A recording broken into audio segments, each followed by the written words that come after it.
Wala pa pahayagang DPWH ukol sa sinabi ng Quezon City LGU. Samantala mga kapuso, ginisa sa pagdinig ng Senate Blue Ribbon Committee ang mga kumpanyang may kontrata sa mga flood control project ng DPWH o Department of Public Works and Highways. Inisyuhan naman ng show cause order ang may-ari ng isa sa mga construction company dahil sa hindi pagdalo sa pagdinig. Saksi, si Sandra Aguinaldo. Yung mga flood control projects, kailan kayo nag-engage ng flood control projects sa DPWH? Siguro mga 2016 onwards. Please make sure of your answer. Yes po, 2016 onwards po. 2016 onwards? Yes po. 2016 pa raw nagsimulang gumawa ng flood control project sa DPWH o Department of Public Works and Highways, sina Sara Diskaya. Ang kumpanya nilang Alpha and Omega General Contractor and Development Corporation kasama sa listahan ni Pangulong Bongbong Marcos ng mga kontraktor na may pinakamaraming proyekto sa gobyerno. Kasama rin sa listahan ng St. Timothy Construction Corporation. Pero nag-divest na umuno siya rito, pati sa St. Gerard Construction, General Contractor and Development Corporation. Pero inamin niya sa pagdinig ng Senate Blue Ribbon Committee na may kaugnayan pa rin siya sa 8 construction company na may kontrata sa gobyerno. How come you're still the chief operating officer, pati ang asawa mo sa ilang construction companies na ito? Hindi po ako COO ng mga companies po. Ma'am, you're under oath. Don't forget. Opo, CFO po, pero hindi ako COO po. COO. So, bakit po ikaw ang CFO pa rin kung nag-divest na po kayo, opisyal pa rin po kayo dyan? Sorry, tumutulong lang po ako dun sa mga ibang companies po. So you didn't divest totally? You're still the CFO according to you. Opo, pero hindi po ako nagmamanage po ng mga companies na yon. Dapat po mas Ipinakita rin ni Senadora Riza Ontiveros ang mga calling card ng asawa ni Diskaya na si Curly mula sa iba't ibang construction companies. Sa 8 pang kumpanya, lumabas na kaanak din o empleyado ni Diskaya ang mga ito. Isa sa mga kumpanya, anak niya ang may-ari, may pinsan at pamangkin. Nung mag-divest kayo, sino yung taong doon nyo i-divest po ang inyong interest sa korporasyon? Katulad sa St. Timothy, kay Maria Roma ko binigay po yung aking Sino siya? shares. Kamag-anak mo? She's the niece of my husband. Kamag-anak mo pa rin. Kayo pa rin. Kayo pa rin yan. And who is this Maritoni Miligrito, the owner of Elite? General Contractor. Pinsan ko po, Mr. Chair. From the left pocket to the right pocket. St. Matthew, nandito yung asawa mo, Pacifico Diskaya. Great Pacific. Oh, ikaw, nandyan ang pangalan mo, oh. Si Sara Rowena Diskaya. Kaya hindi mo mapapagkaila eh.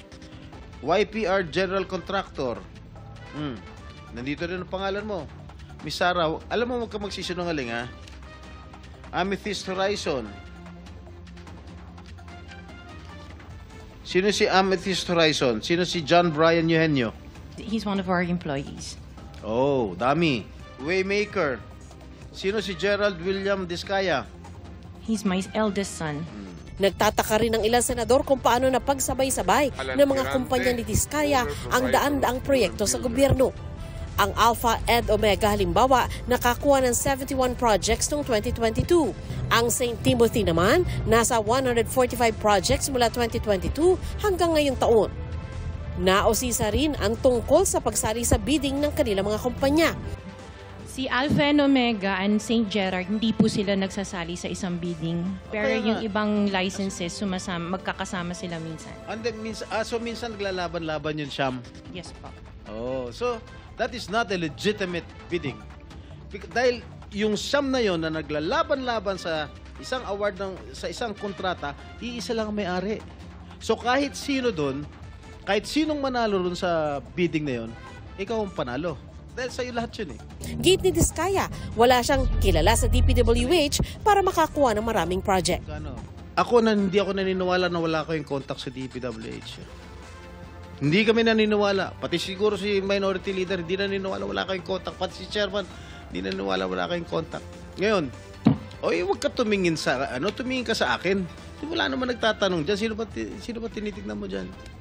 Oh, magkano binibigay mong porsyento o advance sa mga tiga DPWH para mabigyan ka ng proyekto? Wala po ako binibigyan sa DPWH po. Baka may ipakita ako sulat sa'yo. Umamin ka na. Wala po ako talaga. Kasi hindi po ako nakikipag-transact with the DPWH. At the end of the day, pag nagsinungaling ka, ipapakita ko yung sulat. Mino mo. Di ba umabot hanggang 40%? Wala po ako. Sa DPWH, wala po akong Sige. kausap talaga. Sige, I will take your word for it. Ayon kay Diskaya, 23 years na silang kontraktor. Narinig po namin sa television, sinasabi nyo sa interview nyo dahil tinanong kayo kung anong naging gateway para gumanda ang buhay nyo. Sabi nyo kayo hindi naman nakakaangat nung araw. At tapos sabi ninyo ay noong DPWH na kami.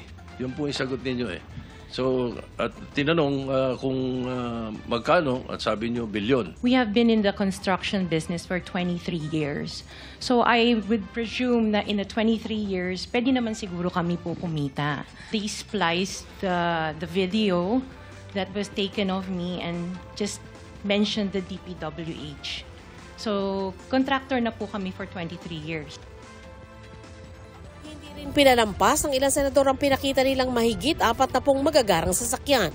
Sabi ni Diskaya, 28 ang luxury cars nila habang ang iba naman service vehicles ng mga engineer na pag-aari ng kanilang mga kumpanya.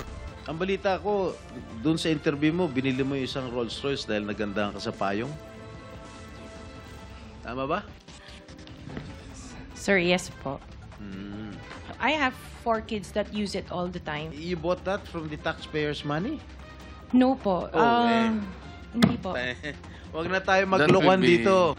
Natanong din si Diskaya tungkol sa umano'y joint venture nito sa CLTG Builders sa Davao. Ang CLTG Builders ay sinasabing pag-aari ng ama ni Senador Go. Sabi ni Diskaya, naalala niya na may proyekto sila pero napakinabangan naman na raw ito. If meron pong deficiencies at meron silang pagkukulang, ako mismo po ang magre-rekomenda sa committee ito na kasuhan sila. Kahit kamag-anak ko, kahit involved sa kahit na anuman pong pagkakamali, kasuhan niyo po sila. I am for accountability. Ayoko po ng kalokohan kahit kailan. Nasa pagdinig din ang iba pang kontratista na kasama sa 15 pinangalanan ng Pangulo. Pinunterya ng ilang senador kung paano nakakuha ng maraming flood control project ang MG Samidan Construction. Gayong General Engineering A lamang ang kategorya nito at hanggang 300 million pesos lamang ang bawat proyektong pwedeng gawin. Nakakakuha ka ba more than or up to 300 million? Ay, hindi po, Your Honor. Hindi, kasi lalabas ito. Yes, You are under oath kapag napatunayan na with your category A, nakakuha ka ng more than 300 million, then you will be charged as lying. Baka makontempt ka. So, nakakasiguro ka na hindi ka nakakuha ng 300 million? isang single project po yun, Your Honor. Kasi pag ang ginawa mo, bin-recap mo, ito yung splitting of contract. Halimbawa, 500 million. Ang ginawa mo in cahoots with the DPWH district engineer, 100, 100, 100. O, in-split mo yung contract. Then you were able to circumvent the law. Malalaman po namin yun Ang may-ari ng Wawaw Builders na nauna nang naiugnay sa ilang ghost project sa Bulacan, tubangging sagutin ang ilang tanong ng mga senador. I invoke my right of self-incrimination in Your Honor. Okay. Ano? Can you repeat your answer? Wow. Can you repeat your answer, Mr. Arevalo?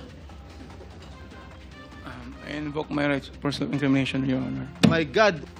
Dahil may mga usapin po na kakasuhan yung mga contractor ng DPWH po at parte ng ulat ng Senado na magpagrekomenda ng paghahain ng kaso laban sa resource person, ang payo ng aking mga abogado ay huwag magsalita sa panahon na ito. It is only answerable by yes or no, Mr. Arevalo. Bine-verify pa po namin, Your Honor. I-issuehan naman ng show cause order ang may-ari ng Hightone Construction and Development Corporation dahil sa hindi pagdalo sa pagdinig. Kasunod nito ang posibleng pag-aresto kung hindi pa rin dadalo. Pagkatapos ng pagdinig, Sinubukan ng media na makapanayam sina Diskaya at Arevalo pero tumanggi na silang magsalita. Para sa GMA Integrated News, ako si Sandra Aguinaldo, ang inyong saksi. Mga kapuso, maging una sa saksi. Mag-subscribe sa GMA Integrated News sa YouTube para sa iba't ibang balita.